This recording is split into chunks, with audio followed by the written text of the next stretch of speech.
Want to be in my movie? Okay, so here we are again. I guess we'll take this as take 2. We're gonna swap a tire out without a bead breaker. Alright? Now most people think that this is the hardest part about changing a tire. And it probably is, but I don't have much of a problem. Excuse my little boy, he wants to be a movie star too. Welcome to YouTube, buddy. You stay here, okay?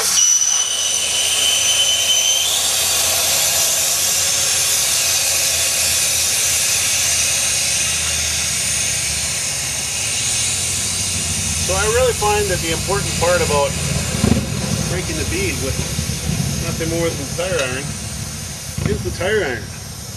That's got on the straight section here, it's got just a little lip on the one side, just a little curl. Now that's important. The orientation of that is really important. This is the side that I use almost the whole time to break the bead, to pull the tire off the rim, and on the one side, and to set it back on.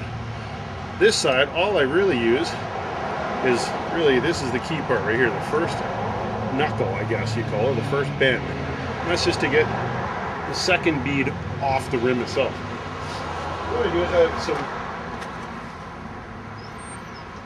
diluted dish soap, put some in the bead, so it works its way in and makes things a little bit easier.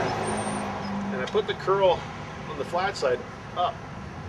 Well, from away from me, I make sure that I push the tire down, and I put the tire in, and then I push down, go a couple inches over, push down, pull in, push down, pull in, push down. And I do this for, I guess, about just under 180 degrees of the tire. And all it does is it really just sets it down just a little bit. That little bit is important. Right? Now what I do is I flip it over. So now the angle is down. A little bit more aggressive. And do the same thing. And usually I can just get it in one go. And I really push down. You can see that that's pushing away. So I didn't get it in one go. So then I work it around the 180 degrees until it's almost there. And then that should be enough just to push it off the bead. And there we go. Same thing on the other side. I didn't bother taking the push drive out because I'm also not going to bother balancing the rim. Important part of this video, my friends are interested in case you're not one of them, is just breaking the bead. They always wonder how this is done. Well, there's nothing to it really. You just push in, pull up, push in, pull up. So you're really leveraging a little bit off the back side of the rim here, but it doesn't damage the paint at all. Now these rims are not a prime example of undamaged rims. They've had, I don't know, I would guess probably well over 50 sets of tires on them. Like 10,000 kilometers on it. Now this is the part that everybody's familiar with, I would think everybody.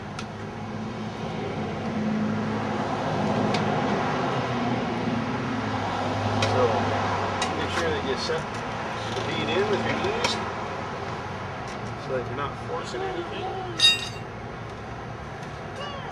And then you just grab a couple inches at a time. Slowly pull it over the top.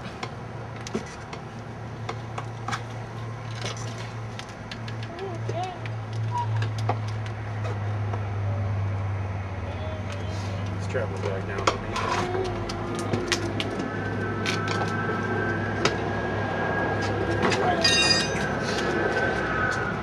That's how we get the one side off.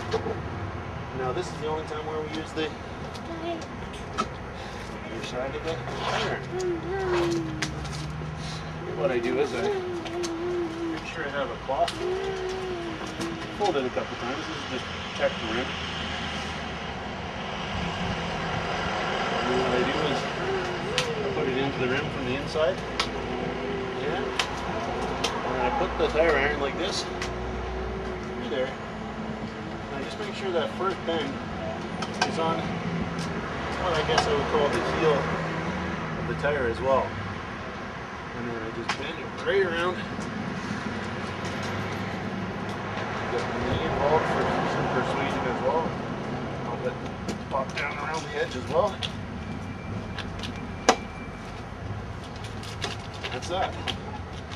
Now we're ready to put the new tire, which in my case isn't new, never is. Fan will take place.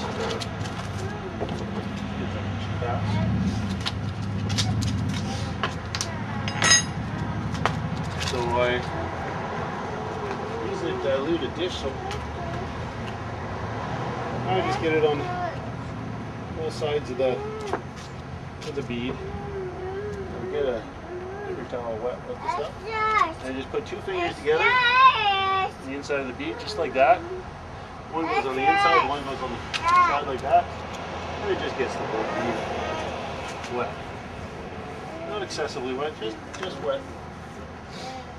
Now if you put too much of this dish soap in the bead of the old tire when you're popping it out, you might find that you need a little bit of a wipe down of the inside of your rim. Otherwise you can trap that all inside when you like that. So just wipe that up a little bit. Not very much in there for me. Alright, so now what I always do is I find the dots that match up to the valve. I line that up with the valve, even though the tire is used.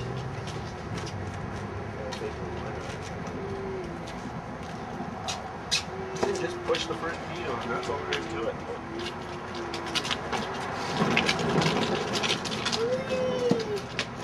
Now we can use these rim protectors again. We're going to use a tire iron again.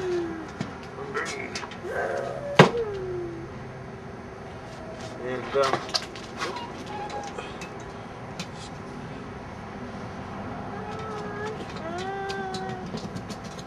I usually don't, because these rims seen a lot of use and they're no worse for wear, so plus I'm pretty careful with how I put them on.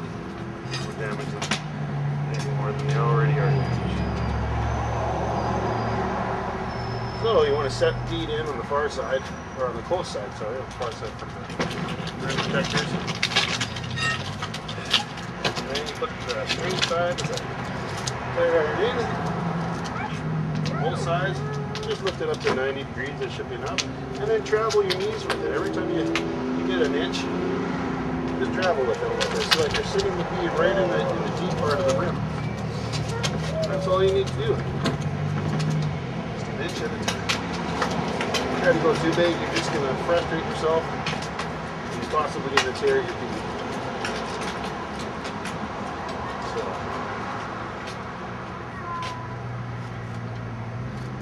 Just about got this one.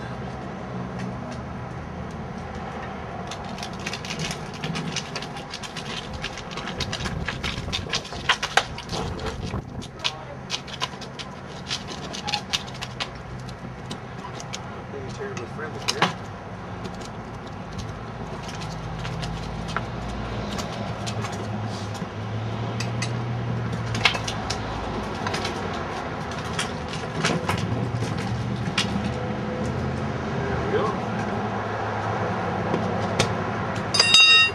Off, put the valve core back in.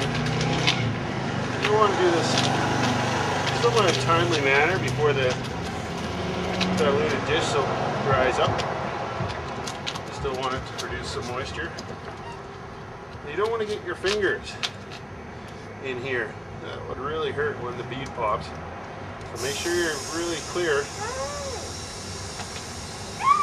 You want to do this until you hear 2 pops. You can actually see when that's going to happen, when the bead actually sets. It causes a pop on each side of the rim.